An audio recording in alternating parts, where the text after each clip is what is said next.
If you're looking to create, grow, and sustain your wealth, download and subscribe to the Pain Points of Wealth podcast at BeBullish.com with Bob, Ryan, and Chris Payne. It's your podcast for market insights, money tips, and real talk on the economy. Download and subscribe at BeBullish.com. Anyone can follow. It takes something special to be an original, which is why the 2025 Lincoln Navigator SUV arrives with new ways of surrounding you in luxury, including the ultra-wide 48-inch panoramic display and the multi-sensory Lincoln Rejuvenate experience. A true original never stops evolving. So meet the 2025 Navigator, the original that's all new and better than ever. Learn more at Lincoln.com. Lincoln and Navigator are trademarks of Ford or its affiliates. The Stone Zone, entertaining and informative. On the Red Apple Podcast Network. You are now entering the Stone Zone. Right here in the Stone Zone, we talk news, politics, history, style, sometimes food, 5 days a week. And we're delighted to have you join us. Today, the seems to be a day we're getting closer to accountability and justice. It's amazing to see outlets like the New York Times, Associated Press, the Washington Post, and others say that Donald Trump is weaponizing the criminal justice system to go after his political enemies, and he's trying to curtail free speech. Do these people think that we have amnesia? Because that is a perfect, almost exact description of exactly what the Democrats have done for the last 12 years. I say 12 years because it happened, actually it would be 16, because it happened under Barack Obama's 8 years. It was at the end of the Obama administration that the Russian collusion hoax was born in an Oval Office meeting with Barack Obama in the chair, and they decided to try to discredit Donald Trump's shocking re-election, or election, I should say, in 2016.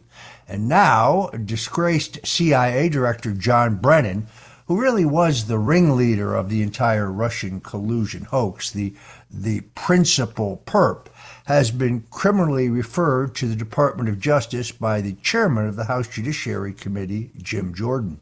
Chairman Jim Jordan, a congressman from Ohio, wrote a letter to Attorney General Pam Bondi making the case for John Brennan's criminal actions. Now, if I have to remind you, John Brennan, the former CIA director, is an admitted communist. He actually admitted that while on a government-conducted polygraph exam, said that he was both a member of the party and supported the Communist Party candidate for president in 2 elections. Something he has in common, by the way, with former FBI Director James Comey, who was also admitted that he was, in his earlier days, a communist. You might ask yourself, how is someone committed to the communist ideology actually members and supporters of the U.S. Communist Party? How did they get to be CIA director and FBI director? We could do a whole show on that. But Jim Jordan, the chairman of the House Judiciary Committee, wrote to the Attorney General saying, "We write to refer significant evidence that former director of the Central Intelligence Agency, John Brennan, knowingly made false statements during his transcribed interview before the committee on the judiciary on May 11th, 2023. While testifying, Brennan made numerous willfully and intentionally false statements of material fact contradicted by the record established by the House Permanent Select Committee on Intelligence and the Central Intelligence Agencies. Making false statements before Congress is a crime that undermines the integrity of the committee's constitutional duty to conduct oversight." Now, some may say, well, wait a minute. Roger Stone is saying this? Isn't he the one who was charged with lying to Congress? Let me take a minute, if I may. In order to violate the False Statements Act, your statement has to be not only knowingly false, but it must be material. That means you have to be covering up some underlying crime. You have to have a motive for your lie. No misstatement I made to the House Intelligence Committee under oath, but voluntarily. I went voluntarily. I wasn't even subpoenaed. hid any underlying crime, as Robert Mueller admitted in his long-hidden, long-redacted final report. On page 178, he cites the fact that he could find no evidence of Russian collusion, WikiLeaks collaboration, or for that matter, any other crime on my part. That's why they cooked up this process crime of lying under oath to Congress in order to pressure me. What they really wanted was for me to testify falsely against President Donald Trump. In other words, after spending $30 million and having unlimited access to manpower, unlimited funding, and unlimited legal authority, they could find no evidence of Russian collusion. They put America through hell for 2.5 years with this nonsensical, politically motivated, seditious conspiracy that John Brennan himself was the progenitor of. CIA Director John Ratcliffe released a report only weeks ago that proved that John Brennan, the CIA director, had actually taken the Steele dossier. That's the report that was commissioned and paid for by Hillary Clinton. It has now been established that it was entirely fabricated, that claimed that Donald Trump had cavorted with Russian prostitutes while visiting Moscow as a private businessman, the allegation being that this would somehow be used to blackmail him by the Russians. The problem was none of it was true.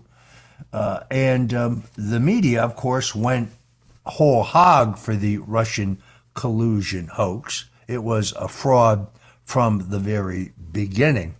Fake intelligence reports recently came out, in fact, blaming the Director of National Intelligence, Tulsi Gabbard, claiming that she had somehow sabotaged the case against John Brennan, who should be prosecuted for his role in the Russian collusion hoax, because she removed the national security clearances for several, actually 37 deep state hacks. These were national security bureaucrats who were part of the deep state, none of whom supported President Trump or his agenda, all of whom gave lip service to the Russian collusion hoax.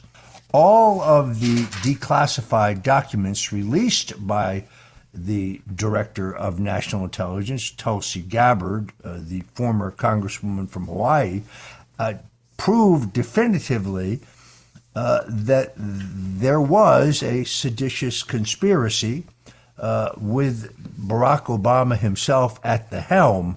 In other words, Brennan gave Obama the so-called Steele dossier, this fabricated report, but Obama was expecting it. They used that as the rationale for the application to the FISA courts to get a warrant to spy on Donald Trump and his campaign.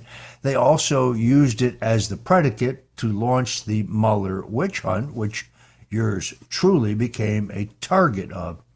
There's no reason why a former employee of the national security apparatus who no longer has their security clearance cannot be subpoenaed to testify in a trial of John Brennan if they have material knowledge of misdeeds on Brennan's part.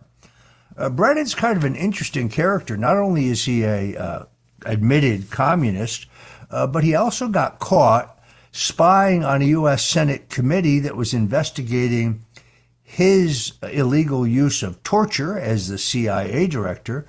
He also, interestingly enough, when he was in Riyadh as the CIA station chief, was responsible for signing 4 of the visas for the men who were told attacked America on 9/11. That's right. He signed the visa for 4 of the hijackers.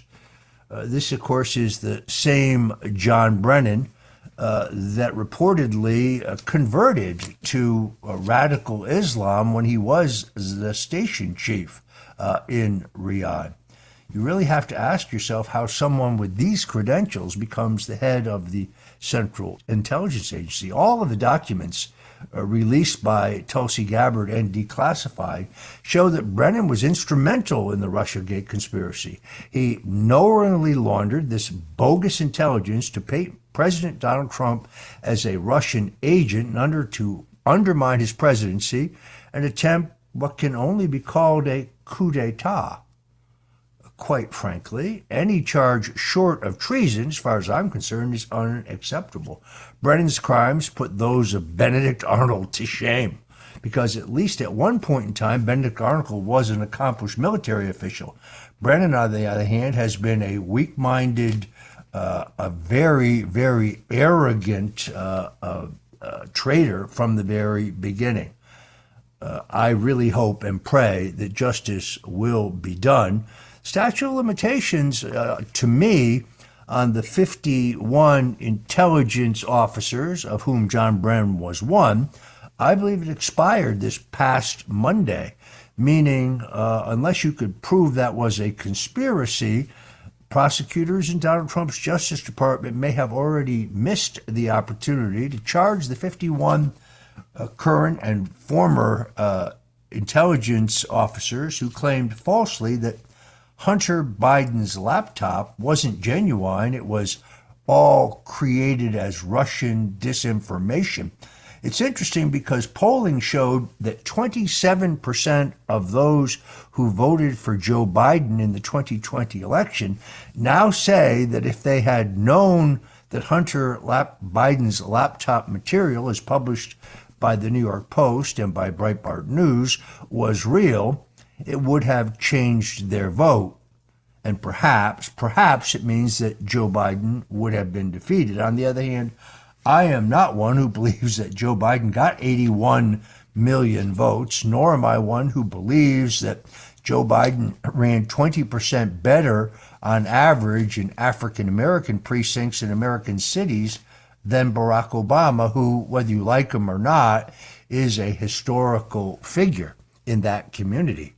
So it is with heavy prayer that I hope that this entire cabal, whether it is John Brennan or the incredibly arrogant James Comey or Susan Rice, the National Security Advisor, or General James Clapper, you remember him, he's the guy who claimed under oath to Congress that there was no metadata collection program against Americans until Eric Snowden proved that that was a lie. Where is Clapper now? Well, he's at Vermont College teaching a course in ethics. You can't make this stuff up. It really remains to be seen whether Attorney General Pam Bondi and Deputy Attorney General Todd Blanche will move aggressively now that Tulsi Gabbard has given them all of the evidence that they require to bring criminal indictments against the entire Obama cabal. Again, because I believe this conspiracy started in 2017 in an Oval Office meeting, continues through the early stages of the Russian collusion hoax, is used as the false predicate for the launching of the Mueller investigation, as well as 2 phony impeachments, continues into the 2020 election, where I think there's huge anomalies and discrepancies and serious questions about the validity and integrity of that election, on into the tsunami of lawfare against Donald Trump in New York specifically, but also in Nevada, in Arizona, and in Georgia, all the way to the stunning raid at Mar-a-Lago, the FBI raiding the home of a former president to try to get back classified documents that by law he was perfectly entitled to hold on to. Why did they want to do that? Because those documents prove. The following is a paid political announcement. Lifelong Democrat Diana Florence served for 25 years as a Manhattan prosecutor under DA Robert Morgendow. She put criminals away, stood up for victims, and protected our streets. Now, Diana is challenging failed Manhattan DA Alvin Bragg as an independent because it's time for a DA who fights for our families, not criminals. That's why Diana has won the support of organized labor like the steam fitters, plumbers, and ironworkers, everyday New Yorkers who want a DA they can trust. Manhattan needs a DA who will do the job, prosecute crime. That's Diana Florence. Under Alvin Bragg, crime is up and prosecutions are down. Bragg doesn't prosecute crime. He plays partisan politics. Bragg failed to protect women and failed to protect workers. As a prosecutor, Diana Florence won groundbreaking convictions, fighting against corruption, domestic violence, wage theft, and daily working conditions. She's always been a partner of unions, community groups, and to cops like us. For Manhattan District Attorney, vote for Diana Florence. Diana4DA.com. Paid for by Diana for Manhattan DA. CRM was supposed to improve customer relationships. Instead, it's shorthand for Customer Rage Machine. Your CRM can't explain why a customer's package took 5 detours? Reboot your inner peace and scream into a pillow. It's okay. On the ServiceNow AI platform, CRM stands for something better. AI agents don't just track issues, they resolve them, transforming the entire customer experience. So breathe in and breathe out. Bad CRM was then. This is ServiceNow. BTW, FYI. Visit Nexplanon.com RN to learn about Nexplanon. It's an adjustable implant, 68 milligrams radio pain. Or ask your HCP IRL. Okay, TTYL. The Stone Zone, entertaining and informative. On the Red Apple Podcast Network. Welcome back into the Stone Zone. I very deeply appreciate those kind comments by Vice President J.D. Vance. You know, it's an illustration of what's happening in America due to the shift in demographics that a new poll shows that 62% of foreign-born New York City voters will actually be supporting Islamic radical socialist Zohran Mamdani to be their next mayor. In fact, the fact that Mamdani rather comfortably defeated former Governor Andrew Cuomo in the Democrat primary is a further illustration of the manifestation of these demographic changes. This harkens back to the phrase, demographics are destiny. Democrats understand that. They do not want illegal immigrants to come over based on humanitarian grounds. They understand that the illegals will eventually become their voting base. America is a country with European roots, with the idea of liberty being developed as a tradition in Britain, which was then expanded here by our founding fathers. Other countries don't understand or care about our novel traditions. They will bring the politics of the third world with them when they come here, and I believe the election of Mamdani will be a grim reminder of this sobering reality. This is why we need President Trump to do the mass deportations of dangerous illegals from the country. 600,000 illegals are set to be deported over the next year by the Trump administration. That figure must realistically be doubled or tripled in a year or so to stop the planned destruction of America by the Democrats. What they really want to do is to change the makeup of the voting base in this country to lock them into a permanent majority. Had Hillary Clinton won in 2016, this would already be done. It is only through an act of God that brash, outspoken businessman from New York City, an improbable president of the United States, won that election, had a miraculous first term, which he began to turn this country around, I believe was cheated out of a re-election, but now staged the greatest single comeback in American political history, where he is moving with lightning speed to change the direction of this country to bring us unprecedented prosperity and security, as well as peace. We live in historic times, but Donald Trump is already, if he had not even made a second comeback, would have already gone down in history as one of our greatest presidents. Now, I believe this past week, the Richard M. Nixon Presidential Foundation gave him their Architect of Peace Award. There is no greater title to be bestowed by history than that of peacemaker. That describes the Donald Trump I know. Coming up right here in the Stone Zone, Sam Antar with White Collar Fraud joins us with the latest on New York Attorney General Letitia James. You're not going to want to miss this, so stand by. We'll be right back. The Stone Zone, entertaining and informative. On the Red Apple Podcast Network.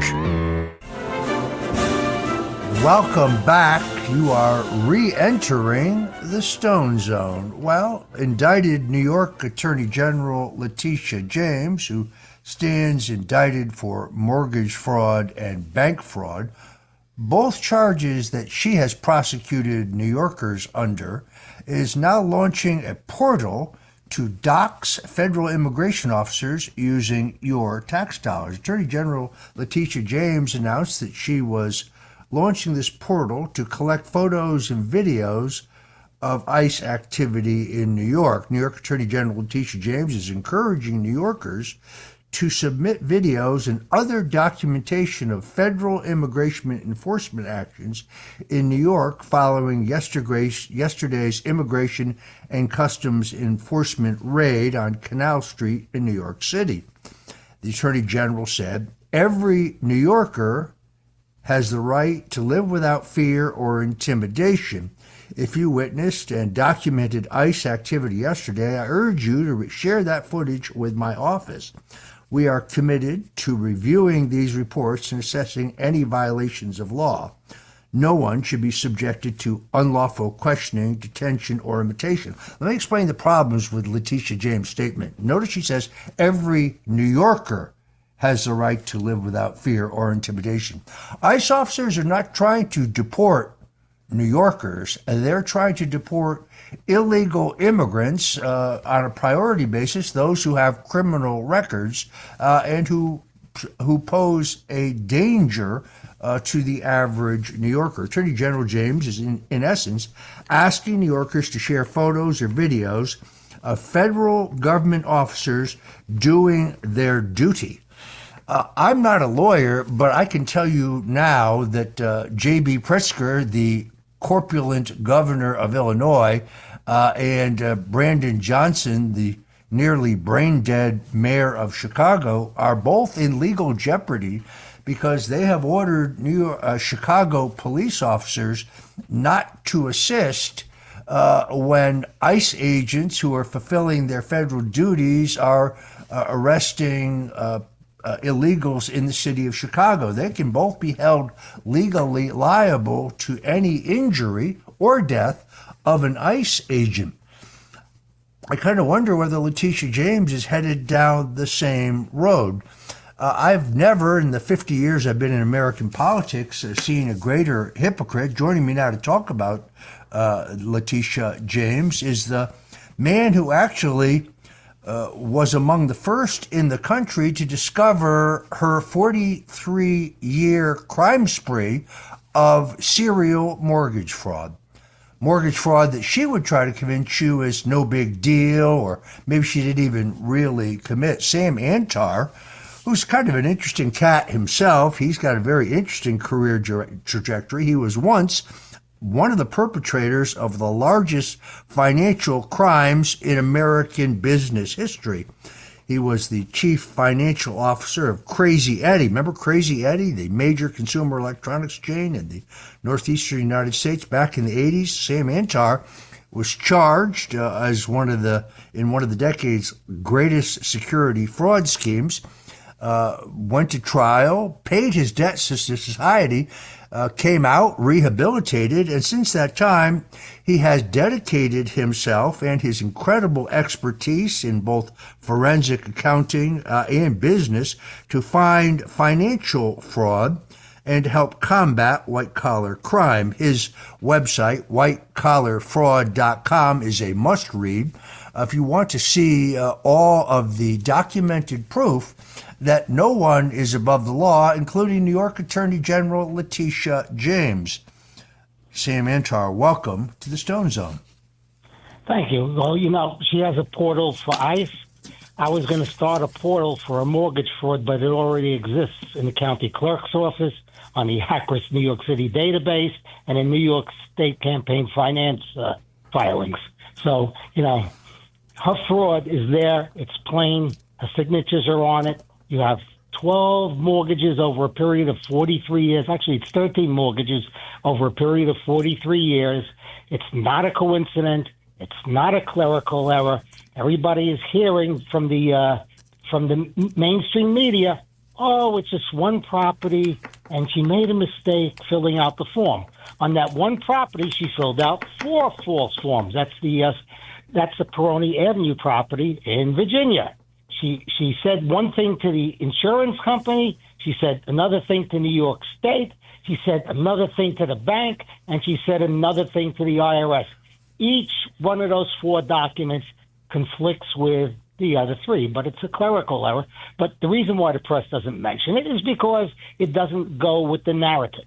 She has the press on her side, but something, the press isn't going to be on the jury pool. Yeah, it's the thing that impresses me about Sam Antar's investigative reporting is he doesn't just make allegations, he posts the actual publicly available documents on his website so you can see for yourself that when she signed the power of attorney to obtain the mortgage on this Virginia property, she undoubtedly said that it would be owner occupied. This was not a clerical error. This, by the way, wasn't a fill in the form or fill in a blank form. This wasn't a check the box. This was a specifically drafted document which she misled the lenders in order to secure a better mortgage rate, a better insurance rate on this Virginia property by misrepresenting that she herself would live there. And of course, if she did live there, she'd be constitutionally ineligible to be New York Attorney General. But Sam, I'm not sure how you could possibly be right, because the New York Times, the once vaunted New York Times, and Lawfare, which is a website owned by Dan Abrams, where lying is the standard of the day. This is one of those distortionist sites that they're the people that told us the Russian collusion hoax was real. Don't pay attention to Hunter Biden's laptop. That's all Russian disinformation. These are the same people who lied about those things. Now they're trying to cover for Letitia James. Anna Bauer, a reporter there, Harvard educated, Cambridge Law, Redstone Fellow, and Lawfare senior editor. They just ignore facts when they don't fit their narrative, don't they, Sam? That is correct.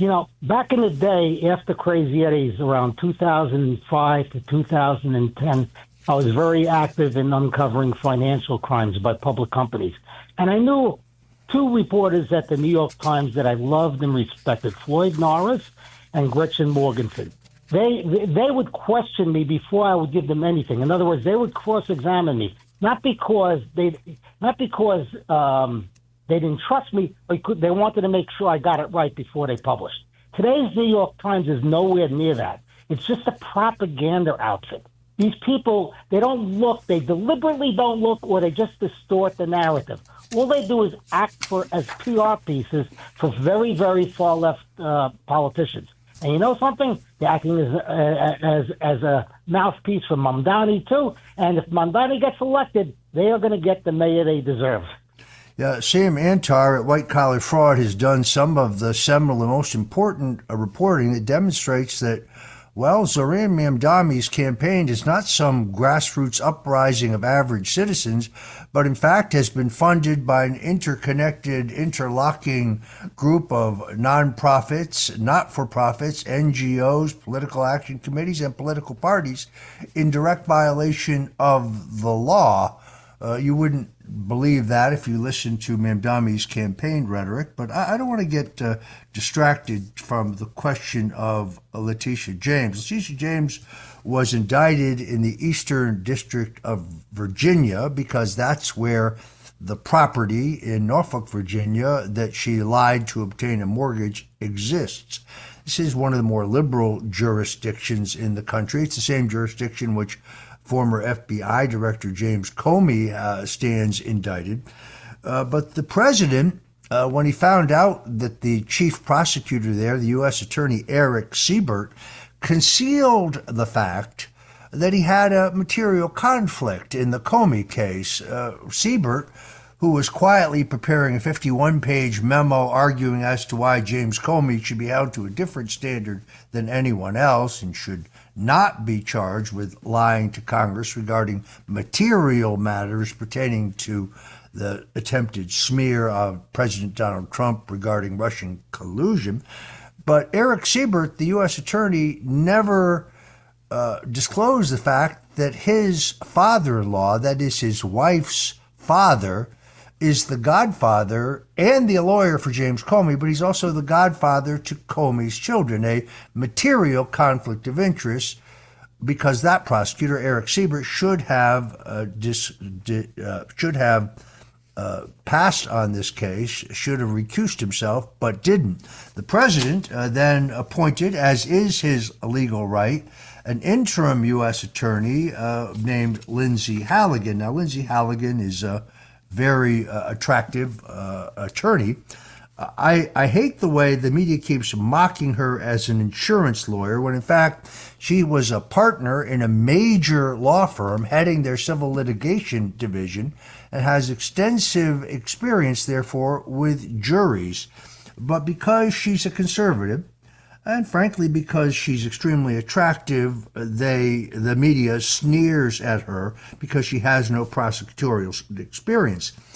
But Sam, I guess I would ask you this question. If the charges against Letitia James are legitimate, why did a jury of her peers, a grand jury in the Eastern District of Virginia, vote to indict her?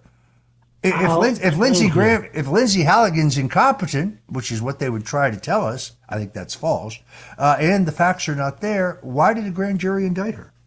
There are two facts, okay? First of all, I've been writing about it in my blog, all right? Joe Gilbert has been writing about it too. All of my information, I can't speak for Gilbert, all of my information was sent to the DOJ, okay? The information on my blog and other information that I wanted to keep away from the public, not because I had something to hide, but because it would be more helpful to the investigators if they didn't have it, okay? That information was given to the DOJ. Now, Siebert's problem with the conflict of interest is interesting. But the bigger problem was that Siebert obstructed justice. He had a case, but he claimed he didn't have a case. And that is the worst part of it. When you have a prosecutor that's not willing to go after somebody that broke the law. Now, you talk about the grand jury. It's very simple. Either she signed a name to false documents, or she didn't. She did. They showed 4 false documents. This I'm implying because I don't know specifically about what went on in the grand jury, but I can tell from the indictment there were 4 different documents relating to one property so far in Peroni Avenue in Virginia, where she signed 4 different attestations that conflict with the other 3. It's a simple case. Mortgage fraud. Okay, it's not an accident. It's not a one-off. And when you add to that other things like mortgage fraud in Brooklyn, mortgage fraud going back 42 years, mortgage fraud on another property, that's where it's at. Yeah, I saw that Nellie Miranda did her own forensic analysis of all the documents and did a complete takedown of this whole clerical error fairy tale.